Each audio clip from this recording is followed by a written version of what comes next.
Subject कोई काम करता है और उस काम का प्रभाव जिस जिस पर पड़ता है वो ऑब्जेक्ट है। इसी को मैंने इंग्लिश में लिख दिया है।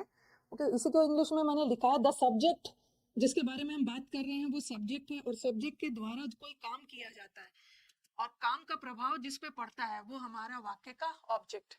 तो हम सिंपल लैंग्वेज में ये भी बोल सकते हैं सब्जेक्ट हमारा डूअर है, सब्जेक्ट काम करता है, और ऑब्जेक्ट उस काम सब्जेक्ट जो काम करता है जिसका प्रभाव जिस व्यक्ति पे पड़ता है, जिस चीज पे पड़ता है, वो रिसीवर है।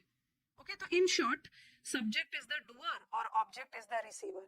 और मैंने बोला था किसी भी वाक्य को सब्जेक्ट होने के लिए क्या होना है, नाउन या प्रोनाउन। हमारे वाक्य का कर्ता या तो संज्ञा सर्वनाम होगा, और हमारे वाक्य का ऑब्जेक्ट भी या तो नाउन होगा या प्रोनाउन।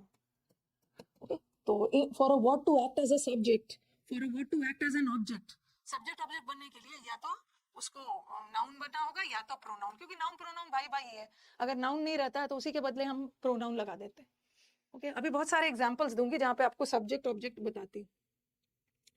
ये देखो, the cat killed the mouse, इस सेंटेंस में काम किसने किया, कैट ने। तो कैट हमारे वाक्य का सब्जेक्ट। कैट ने क्या काम किया, कैट के द्वारा कोई क्रिया हुई है ना किल करने की, तो ये हमारा वर्ब है। कैट ने काम किया बट मरा कौन, माउस मरा। कैट के द्वारा कोई काम किया गया तो इफेक्ट तो इस माउस पे पड़ा, तो ये क्या है, ऑब्जेक्ट।